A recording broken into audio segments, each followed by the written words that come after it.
Sobre isso aí, tem um detalhe que a gente sempre está discutindo o que é importante, é português, matemática, etc. É a grade curricular. E uma vez eu me lembro de um programa nosso que nós discutimos sobre organização e métodos. OM.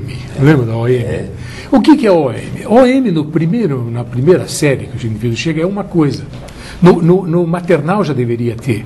Então, daí para frente, sempre o OM. Porque, veja bem, quantas pessoas que a gente conhece, quantos pacientes que a gente tem que realmente entendem de educação, que tiveram uma educação para a economia, uma educação financeira.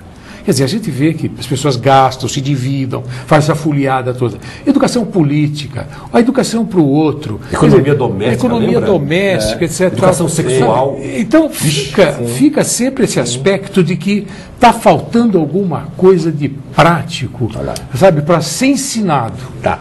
Eu acho que tem uma coisa legal aí. As empresas, muito especialmente nos últimos 15 anos, elas têm se preocupado muito em desenvolver e trabalhar o conceito de visão e missão.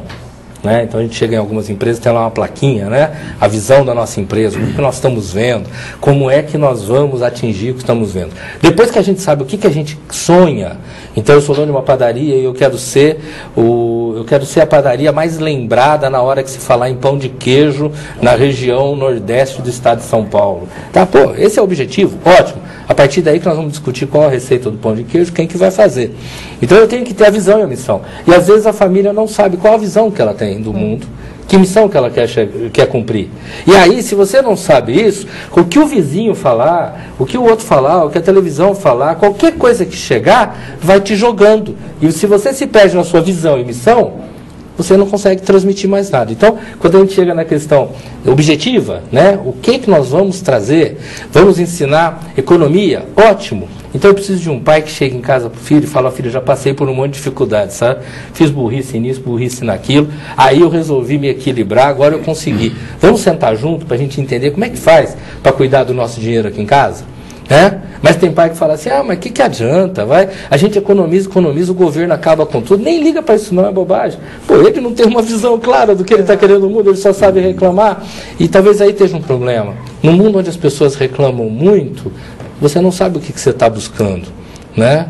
Eu preciso que as pessoas parem de reclamar e comecem a parar para pensar: bom, tá ruim, mas o que eu posso fazer? E a partir do momento daquilo que eu tento fazer, o que eu transmito para aqueles que estão à minha volta? A gente percebe um nítido descompasso entre aquilo que se fala em casa e aquilo que se fala na escola. É um abismo, né? Quer dizer, a criança, ela tem uma referência em casa, na escola ela tem outra, no grupo de amigos ela tem outra.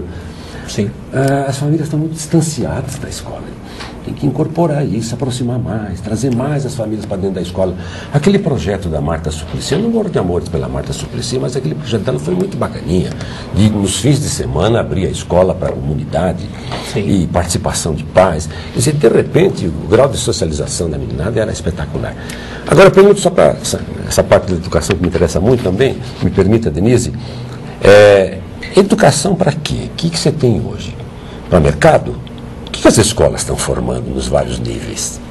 Existe um trabalho da IBM que ela apresentou no final de 2010, em que ela dizia que a grande profissão de daqui a 10 anos vai surgir nos próximos 5, porque nós temos que descobrir que problemas nós vamos ter para saber qual vai ser a grande profissão.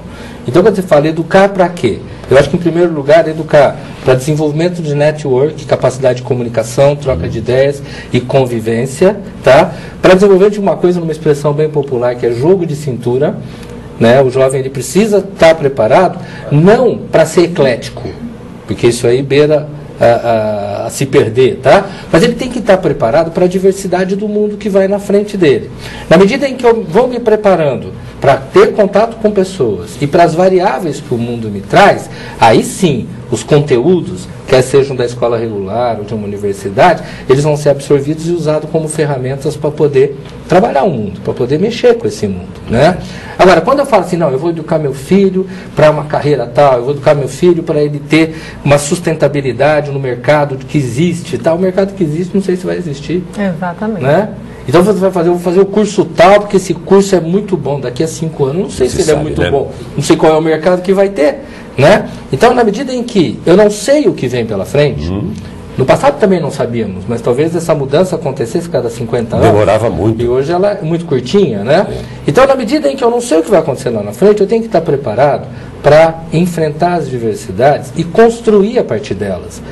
E, infelizmente, o que tem acontecido é que a gente tem visto as pessoas reclamando dessa variedade de coisas que o mundo traz, e quando escapa ao controle, simplesmente se achando vítima de um destino. Quando a tendência, posso até estar muito errado, é que as mudanças sejam cada vez mais velozes.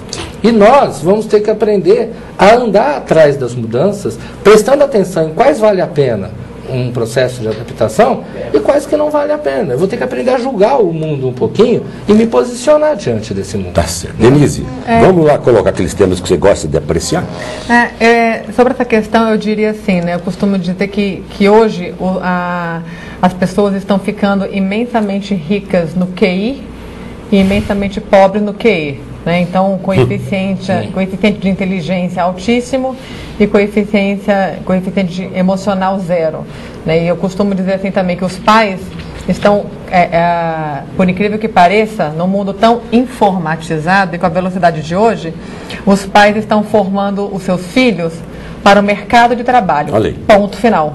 Sim. E não para o mercado da visão capitalista, cruelmente também. capitalista. E para um sucesso esquecendo individual. da formação da pessoa lá dentro. Tá. Eu queria trocar uma expressão. Só para você, eu queria colocar mais uma coisa ainda. Assim. Educação apaixona, né? Nós estamos falando de educação. Porque eu quero o seguinte, você está formando mão de obra aí que tá. Sim. É o que você está formando. Quer dizer, eu concordo que é para o mercado, mas como? Para cá ou para lá? Para que lugar? Eu queria só voltar numa expressão, ela usou a questão do QI, né? A gente evita muito essa palavra, essa expressão, mas eu queria, no lugar de pensar em coeficiente de inteligência, pensar em coeficiente de informação. Quer dizer, na realidade, não é que nós estamos tendo hoje crianças mais inteligentes, nós temos crianças muito mais informadas. Né? Um rapaz de 15 anos hoje, ele tem 1 trilhão de informação mais do que eu tinha aos 15 Gostei anos. disso. Então não existe uma geração mais inteligente que a anterior, existe mais eu não acredito. informada. Eu não acredito que seja mais inteligente, até porque o conceito de inteligência significa aquele que resolve. Aquele que resolve problemas. Quer dizer, se eu sou um fantástico cozinheiro, mas na hora que alguém pergunta, põe mais sal ou não, eu não tenho coragem de dar opinião, não adiantou, eu tenho conhecimento, mas não pratico. Volta para o Senac. E aí entra aquela história, né? Informação e conhecimento. Exatamente. Exatamente. Então, você eu vou usar a palavra que eu não gosto, que é inteligência, tá? Você é inteligente quando você resolve problema. É verdade. Tá, ok? Quando você tem tudo para resolver, mas fica na sua, e tem medo de dar opinião, porque tem medo de ser criticado, então você não está sendo inteligente. Você é um cara muito informado, tá? Mas que vai ficar lá atrás esperando alguns desbravadores. Né? Então, sem dúvida, há muita informação. Só que no meio desse excesso de informação, as pessoas estão com as suas cabeças muito barulhentas. E cabeça muito barulhenta faz com que você não tenha discernimento para trabalhar as coisas. Existem algumas coisas básicas. A primeira, eu tenho que aprender a parar e respirar. A segunda coisa, eu tenho que respeitar os limites do meu corpo. E tem hora que eu tenho que respeitá-los tanto que para isso eu vou pedir licença para as pessoas, eu preciso refletir sozinho, tá? E aí voltar a me envolver. Eu preciso aprender a debater antes de posicionar-me simplesmente. E eu gosto muito quando o Rubem Alves fala de que a gente está precisando de curso de escutatória. Né? Legal. Quer dizer, eu acho que eu tenho que aprender a ouvir para depois dar a minha opinião. Porque o que nós temos hoje são jovens, e vamos colocar os mais velhos no meio, tá? Que são muito bons para falar, mas não para conversar. É gente que tem muito discurso, mas que tiver que trocar uma ideia, não troca. Né? Então fala e não quer saber o que o outro está pensando a respeito. Aí o emocional destrói. Né? Eu tive uma experiência o ano passado muito estranha. Né? Uma pessoa passando pela cidade telefonou no meu consultório para marcar uma sessão e já ia pegar viagem. E a secretária falou, olha, tem um horário vago, mas uma sessão só, o Guilherme não vai atender, porque não tem lógica. Como é que você vai fazer terapia em uma sessão? Ele falou, não, eu só queria conversar com alguém um pouco. E ele foi, e ele falou. Eu conversei um pouquinho, e ele falou, eu só queria isso, queria conversar, porque eu não tenho ninguém para conversar. Para me ouvir. Né? Eu não tenho. Olha. Pô, a hora que você fala, eu tenho amigos, mas não tenho com quem conversar, então eu vou pagar para alguém me ouvir um pouquinho, a coisa fica muito difícil, fica extremamente difícil. E aí a pergunta que eu acho que a gente tem que trazer para a gente, né? Será que os nossos filhos têm com quem conversar? Será que a minha esposa, será que o marido, as pessoas têm com quem conversar? Ou a gente finge que é uma família? Né? Finge que é uma estrutura, que pensa junto, mas na hora que surge uma dificuldade, não vamos falar, não, senão dá briga, vai dar problema, a gente se distancia. Eu acho que as questões são bem pontuais nesse sentido. Guilherme,